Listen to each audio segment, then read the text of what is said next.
Okay. It's your show, Trace. Go ahead, Trace. I'm going to go over here.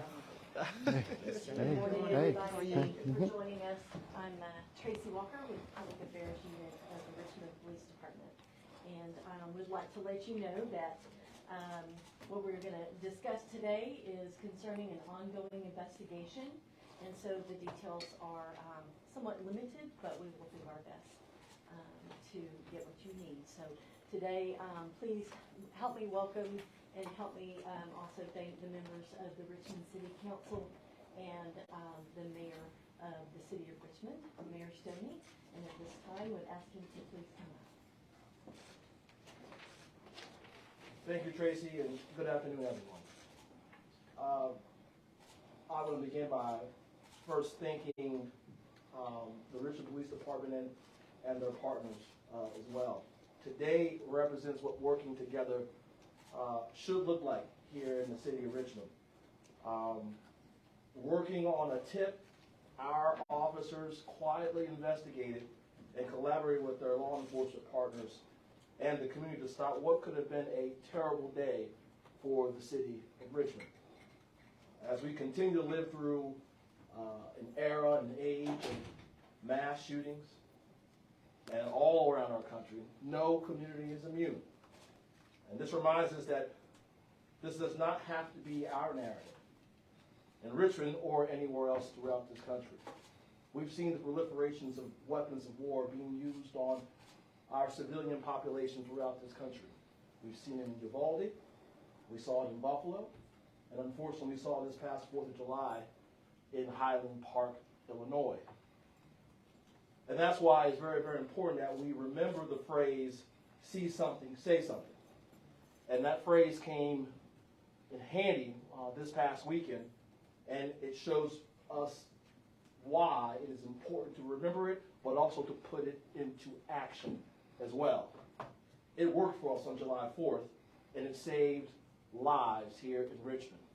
Folks from all across the region came to Richmond to Dogwood Dell to celebrate the birth of our country. And fortunately, the Richmond Police Department and their partners, but also, most importantly, those in the community, came forward and pointed out an issue that Chief Gerald Smith will speak to here in a second. But I would be remiss if I did not thank our police department, our partners in law enforcement here, not just our state partners, but also our federal partners as well. But most importantly, let me thank those in our community who saw something suspicious and reported it as quickly as possible that allowed for our police department to do what they do best, good police work. And so I'm grateful for their help in this matter, and now I hand it over to our Chief of Police, Gerald Smith. Thank you, Mayor Stoney, and thank you for your continued support of the Richmond Police Department and for your commitment to public safety. Also, thank you to President Newbill, President of our City Council, for coming today, as well as all City Council members who came today. For public safety is not a responsibility of the police department. It is a responsibility for us all. When we in this city start talking about gun violence and mass shootings, that is a concern that we all have, a concern that continues to go across this country. Many of us believe that, or there are some of us who believe that we can go about our day to day and that this doesn't affect us, that we can go about living, working, playing, shopping, and worshiping, and that these things do not affect us. Then there are those who actually make a choice, a cognizant choice to actually be part of the solution and actually do something as simple as pick up the phone and give us a call. This is what happened here in the city of Richmond, Virginia, where a subject who I am referring to as a hero citizen picked up the phone, overheard a conversation that there was a mass shooting being planned here in the Richmond of Virginia at our 4th of July celebration at the Dale.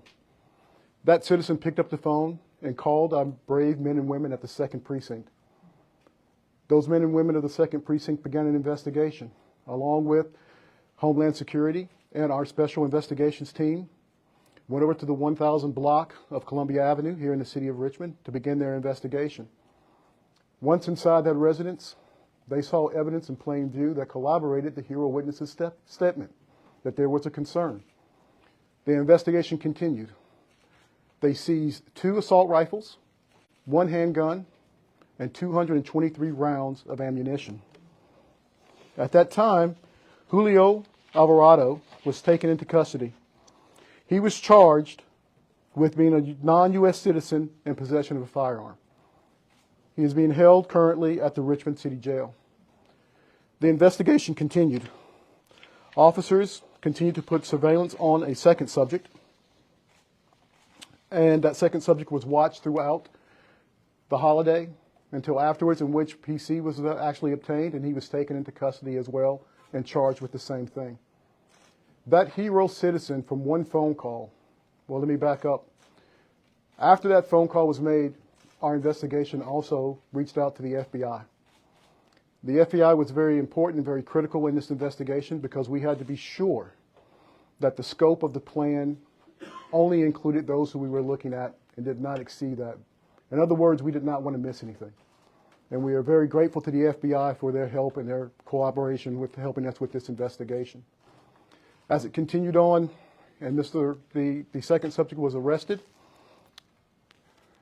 Mr. Bala Carcel, I hope I'm not pronouncing that correct, was also arrested and charged with the same thing of being a non-U.S. citizen in possession of a firearm.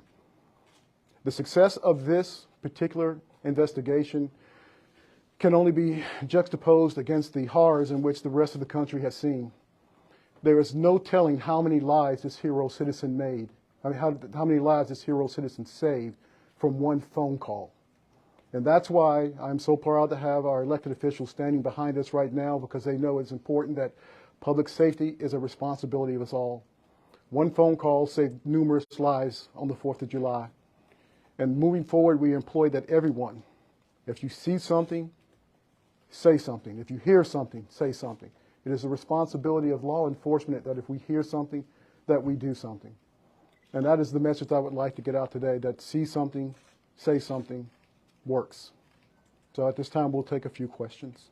Can you tell us when the second guy, Chief, was arrested? On the 5th, yes. Well, once we made contact with him, we kept him under surveillance. We had to wait till we had enough PC to actually take him into custody. Chief, can you tell us One question at a time. Chief, just in the time before and after the incident, did you alert any police officers about the potential threat? Because we didn't obviously hear of it from you all, so could you walk us through kind of what happened there? Yes, we did know. Our officers knew, especially. We were actually kept Mr.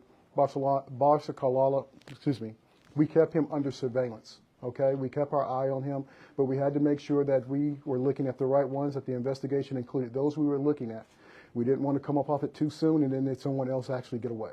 Okay, we also, I believe, Deputy Chief John Hayes on July 4th did a stand-up and actually repeated a lot of things that we were saying today, a lot of things that we continue to say. If you see something, say something, by all means. It is a responsibility of us all.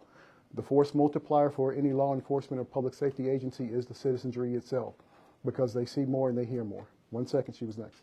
Yes. Chief, can you tell us what the relationship between the two suspects is? Are they friends, relatives? And secondly, can you give us the broad outlines of what they were planning to do? The broad outlines is they were planning to actually shoot up our 4th of July celebration. Okay? We know what their intent is, but we don't have their motive. We do know that they lived at the same location, so we can say that for sure that they were roommates. Okay? Hang 1 second. I saw to your hand. Chief, I got you. help explain here again. The second suspect wasn't arrested until after the Correct. alleged offense. Can you Correct. explain, was PC. there We did not. We didn't have the PC. We did not have probable cause to arrest him at that time, so we kept him under surveillance. With it, I guess if he did, attempt to make these actions, officers would have been prepared to move in, or did you think he did not have the means after seizing the weapons on the first? No, if he were to try any act of violence, our officers would have acted swiftly and beforehand. We were watching him very, very closely. Okay, so yeah, I hope I'm answering your question. I'm not trying to sound evasive, but yeah, if the officers saw him making any violence moves, they would have acted very swiftly. One second, he was next. Chief, were these guys known to the Richmond Police Department? Were there any encounters of your officers with these guys before this tip came in? No, sir, none. Then John. Okay. Can you tell us any more about the plot itself? Did they have any particular grudge against a certain group of people? Was it a random attack to get back at Don't know. We know their intent. Their intent was to conduct a mass shooting at our 4th of July celebration. We do not know what their motive was as to why.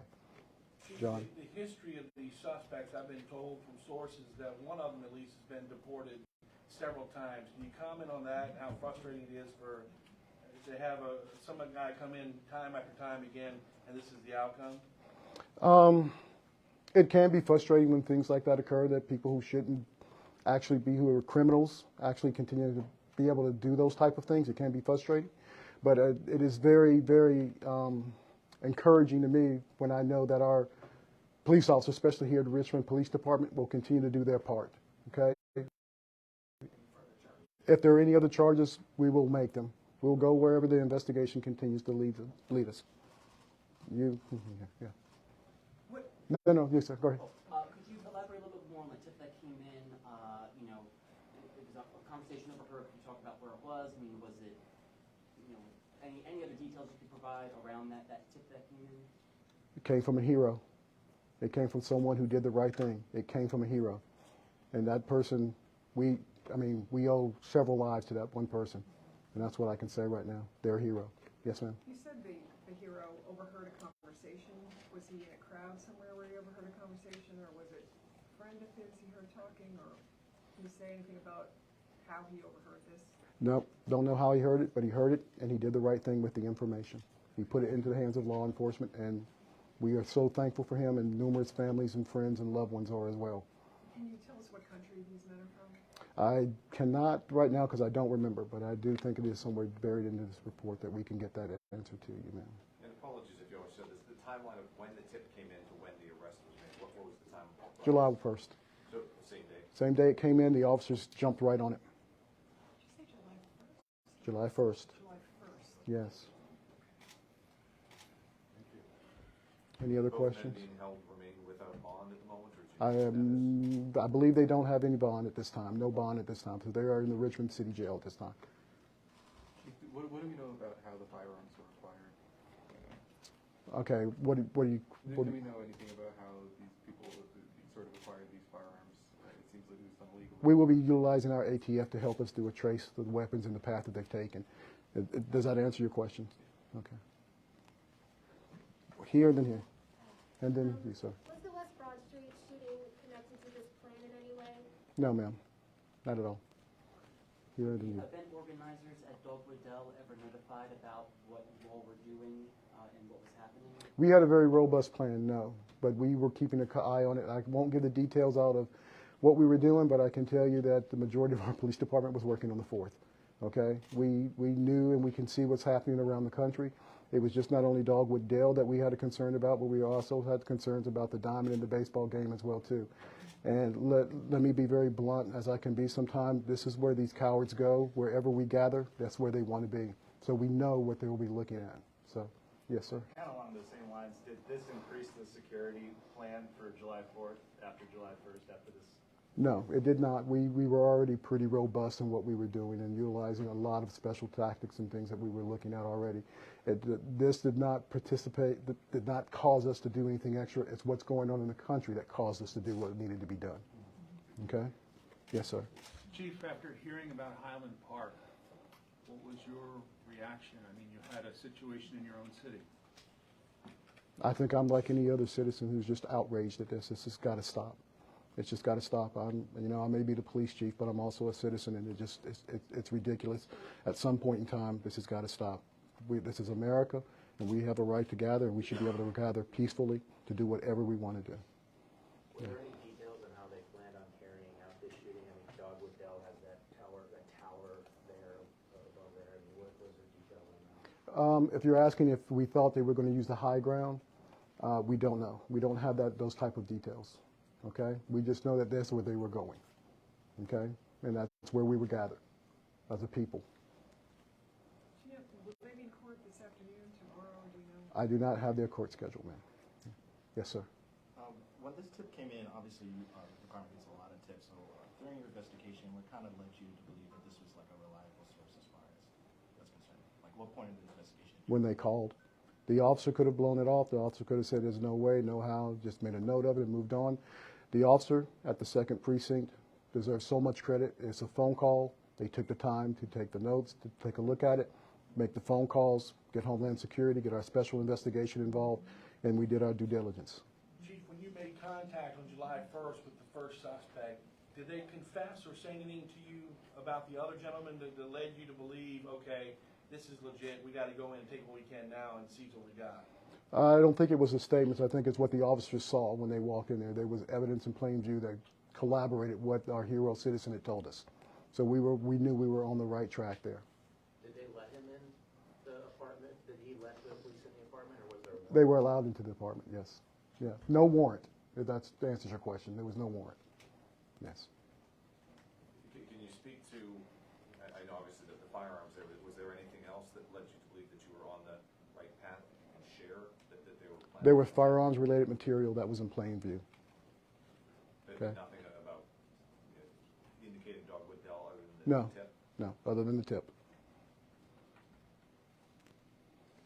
Thank you. Okay, thank you. I have a question about the retraction of tweets that happened late Friday. I know you weren't chief at the time when the police statue tear gassing took place, but I'm wondering, moving forward and learning from that situation, have communication protocols within the police department been reviewed so that, information that's being released to the public is accurate? Given this situation and what we're dealing with now, I'm going to give it its all due respect and every attention that it deserves, and I'll answer your question at a later time. If you would, speak to the PIO about that, and we'll address that question at a later time. Would the mayor take any questions? Sure, I'll take a question. Mayor, I've heard a lot from Facebook viewers today that are addressing just the violence we had over the weekend in the city. 13 people shot, 1 dead, one at a popular bar and grill on Main Street. You said that this is an epidemic here in the city. How can we plan to stop this stuff, man? This is the second year in a row we've had record numbers for violence. Well, John, I did say it's an epidemic here in Richmond. Hicks gave the other one a bond today, $1,500, but It's obvious now, HSI is waiting to this is pick an him up epidemic as soon all as the across jail this country. releases Who him. is? Homeland Unfortunately, Security. because of the proliferation of these weapons of war and who can get their hands on them, whether you're at home in your cul-de-sac or in your neighborhood or in a park or at a parade, out dining, you have to keep your head on a swivel. Now, that's not the country that I know I desire to live in. That's not a country that anyone here on stage desires to live in. But those are the facts of the matter at this moment. And there's mayor after mayor across this country who are frustrated by the current state. And a lot of times, us here at the local level, and we're grateful for our police departments, but we don't have the tools necessary to stop the flow of weapons into the hands of those who want to harm people. The bottom line. And so I appreciate what the federal government's done, Congress, in passing the recent bill on firearms, but I'm telling you right now, we need more. And so if members of Congress, both Democrats and Republicans, want to pat themselves in the back and think they've done something, come to urban areas like Richmond on a day-to-day basis, week in and week in, and we're going to tell you, you're going to see for yourself, that we need more. More policies to keep people safe. So these wars of, these firearms, these weapons of war don't get in the hands of the wrong people. This hero, Mayor, saved what could have been a mass shooting, but we did have a mass shooting over the weekend with the Cyber Cafe. What do you say to those victims and those families? Well, first, I don't want to take away from the fact that this police department did something I think should be lauded by stopping a mass shooting that could have occurred in our city. Our department here, they're first responders. They're here to respond to criminal incidents that occur in our city. And there is a coward out there somewhere who picked up a firearm and decided to, harm people right here in downtown Richmond. And so my heart goes out to the families. I'm glad there hasn't been any deaths because of that one incident right there. But I know without a doubt that this department will do its due diligence in seeking out who did this crime and bring that individual to justice. Because obviously, if you're willing to shoot at 6 people and harm 6 people, you're likely to do it again. And we want to get that type of person off the streets here in the city. And so for the families out there, this department will do everything they can, the city will do everything they can to bring that individual or individuals to justice. Have you had conversations with Colette McKeeshan, the Commonwealth Attorney, about, hey, we got to get some teeth into this stuff and get them behind bars and make them stay there? You know, I've had conversations with the Commonwealth's attorney, but I also want you to know that the Commonwealth's attorney is just one piece of the justice system in local government. We need judges to do their part and put people, you know, make sure they stay behind bars. If you are a criminal who's willing to take someone's life or willing to harm, maim anyone, you should be behind bars a little bit longer, I think. But also, we need state and federal government to step up as well. All right, you know, unfortunately, we are the ones who, when things don't happen at the top level, at federal government, state level, we are the front lines. We are on the front lines. Our communities are on the front lines. And so we lock them up. Then the Commonwealth Attorney does their part to put them away. But then when they're getting light sentences and they're back out on the street, that puts more into the activity log for our officers. And so we can do all the investing. We can change policies in our power that we have here locally, but we don't get any help from the judicial branch or from state government or federal government. This is going to be a continual cycle. And unfortunately, that's been the case for generations in urban locales like Richmond. I'll take one more thing. Mayor, do you feel like the police department has enough resources to continue to prevent tragedies like this? Well, you know, I put $11 million more, not me, the members of the city council and I work together to put $11 million more into the Richmond Police Department, right? So we can be competitive here in the region. And that's a positive, obviously. But what I hear from officers all the time is it's more than just about pay. It's about, you know, you have a quality of life in your neighborhood and at home. You also have to up the quality of life in your workplace as well. We're going to continue to focus on that. Also, we can't continue to put this all on the shoulders of police officers as well. This is about community safety. And that's why we put a lot of dollars into gun violence prevention and intervention. We got folks here with our Parks and Recreation Department who are with us today because they play a central role in preventing young people to choose a life of crime. That's why we invest major dollars, a 33% increase in public education in the city over the course of the last 5 years. They did that. Why? They know because our children, just like any children, the children living in Henrico, Chesterfield, you name it, deserve a better path than a path centered in crime, centered in wrong decisions. And so we're going to continue to invest into the police department, but we can't just be tough on crime and say investing in law enforcement is the only answer. We also got to be tough on the root causes of crime. I've said that daily, weekly, until I'm blue in the face. And you're getting a sign from me today is that I'm frustrated because we were here to talk about what happened, what could have happened on July 4th, and yet we're talking about other things today. So I want to end by saying, let's thank our police department for the great job they did to prevent a tragedy in the city. And also, take the time to thank them for the tragedies that they're preventing each and every day. That may not involve a mass shooting. It may just involve a kid getting his hand on a gun and someone calling it in. That's our community that's doing that. That's this police department that's doing that. Okay? So take the time to do that, and remember, if you see something, say something. Thank you. Thank you all. Thank you for coming today. We'll be